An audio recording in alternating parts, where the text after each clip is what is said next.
no other good enough to pay the price of sin. He only unlocked the gates of heaven and let us in. On the reading from John's Gospel, we meet Jesus as he's getting nearer to the time when he's to give himself up on the cross. As he makes his way, they've already entered the city on the donkey to great crowds, and Jesus is preaching and teaching. And these Greeks who come along, and this is something that's only reported in John's Gospel, wanting to speak to Jesus. Why would they want to be speaking to Jesus, and who were they? Well, the Greeks were great travellers and merchants and great scholars and philosophers. So they were probably in and around the city, maybe working as tradesmen, and maybe there just because of the great festival that's going on, wanting to know what's going on. And being philosophers, they would want to meet Jesus, want to know what he was about, because they may well have seen the procession as he came into the city on the Palm Sunday. They may well have heard the talk of how Jesus raised Lazarus from the dead and the wonders that he'd performed, and were more interested. They perhaps even witnessed Jesus cleansing the temple. This story, which follows Jesus' entrance into Jerusalem, comes in the other three Gospels more or less immediately after that entrance. John's Gospel, it's mentioned quite early on, I think in chapter 2, but that's why it's placed there's a discussion for another day. So these people were interested, wanted to speak to Jesus. So they needed someone to bring them to him, and they went to Philip. And perhaps why they went to Philip is because Philip is a Greek name. So they thought he might be sympathetic to them. And Philip, not 100% knowing quite what to do, went to Andrew, and him and Andrew together took him to Jesus. But then Jesus began to teach about him. It was time, his time was near, time for him to go to the cross and be given up for us all.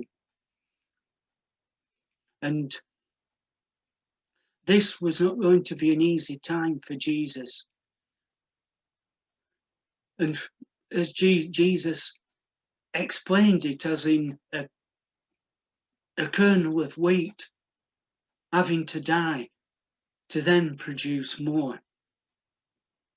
And this is perhaps something that the people would recognise and remember. Perhaps those of you who are gardeners will recognise how seeds are produced, whether some of you ever try to collect seed and produce your own plants from the ones you have grown the year before.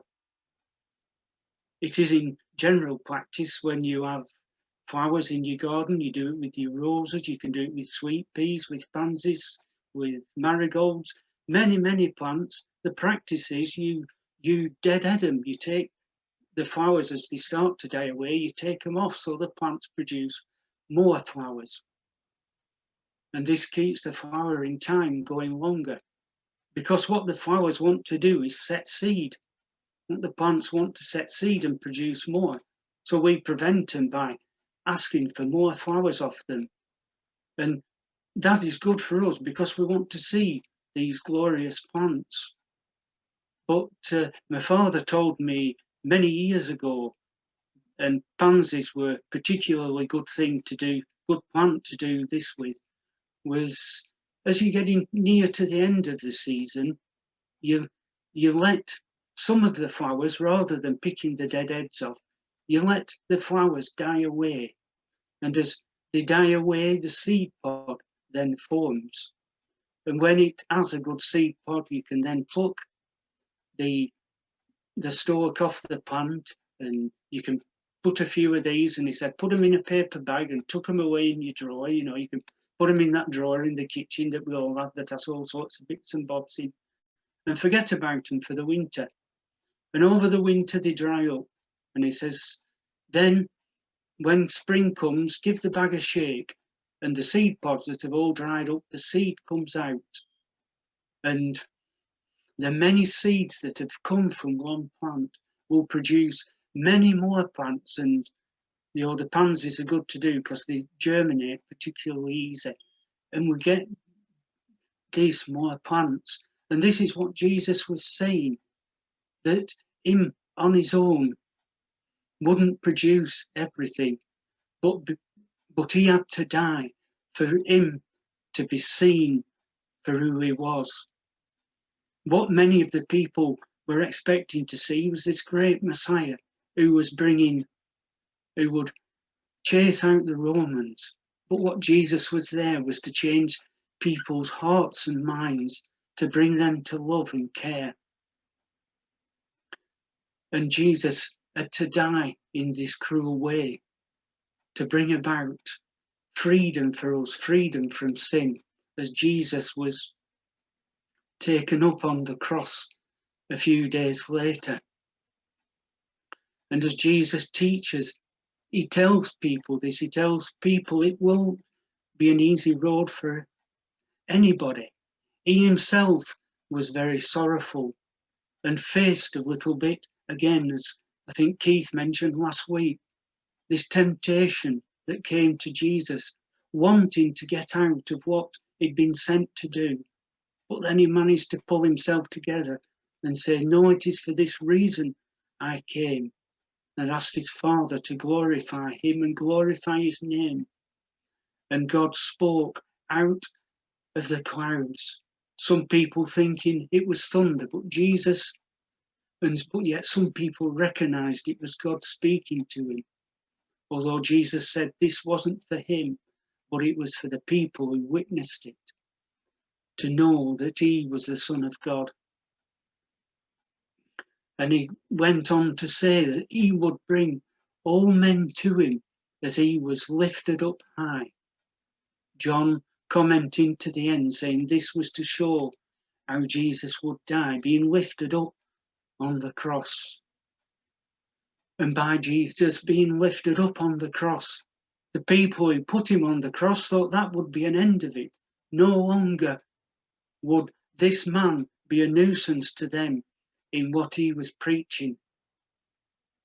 But no, Jesus being lifted up on the cross produced even more disciples, and 2,000 plus years since, we are still talking about him, still celebrating, still looking forward to another Easter where we can proclaim the Lord is risen, he is risen indeed. So Jesus was lifted up on the cross. And then the writer in the letter from the Hebrews speaks of Jesus becoming a high priest as he is lifted up on the cross, that God made him the high priest over all. And he says he made him the high priest in the line of Melchizedek. Well, if some of you are thinking, who the heck's this Melchizedek fella? I've never heard of him, which is the case, I'm sure, with some of you, because he's not mentioned a great deal in the Bible. In fact, there are 3 places where he is mentioned. And the original place where he turns up is in Genesis chapter 14. So this is quite early on in the Bible story. And he meets up with Abraham as Abraham has just had a great victory. What has happened? Abraham and his nephew Lot had gone out into the world, having been sent out by God, and their flocks and herds had got so big that they went off in 2 different directions because there weren't room for them where they were. So one went to the east, one went to the west. But then Lot got into a little bother with the locals in Sodom, and he was taken hostage. And when Abraham found out this, he got his people together and some other people, and they went and rescued Lot. And they had a big celebration when they defeated the people of Sodom and the other kings that were about. They celebrated it. And that's where Melchizedek came out. He was the king of Salem, which later became Jerusalem. And he was not only king, but he was the high priest to the Most High God. And they celebrated and feasted, but they didn't feast on a calf or a fatted ox or anything. It was, he brought out bread and wine. That is what they shared in celebration. And he blessed Abraham and he blessed the Most High God, the God of creation.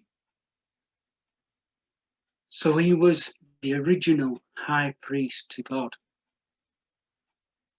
His name is then mentioned in Psalm 110, and that's where the words come from that he says in the psalm, in the reading, where he says, "You are the priest in the order of Melchizedek." This psalm is thought to be a prediction of Jesus. So then the writer of Hebrews then says about Melchizedek that Jesus is in this line. And Jesus is in this line because he has not come through the Levite line, through the priestly line of the Jewish religion. He has come directly from God, as was Melchizedek. Jesus had now become the high priest. And he'd become that because when Jesus was put on the cross, the Good Friday text that we'll read when he was crucified tells us that on that day, the curtain in the Holy of Holies in the temple was ripped from top to bottom. It was ripped from heaven downwards. Now, the Holy of Holies was only the place where the high priest could go and give sacrifice for everybody's sins. But that is what Jesus on the cross did. He opened it up so we could all go through into the Holy of Holies through him who had now become the high priest over all. So Jesus opened the way, as the hymn says. There was no one else good enough to pay the price of sin. He only opened up and let us all in. And then the final verse of that hymn says, "Oh clearly, oh dearly, dearly, as he loved, and we must love him too, and trust in his redeeming blood, and try his works to do." So that's what we are called to do God's work. We're not promised it'll be easy.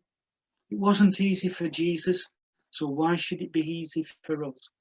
But we have to trust in him and let him lead us and do his work with his redeeming love, guiding us all the way. Amen.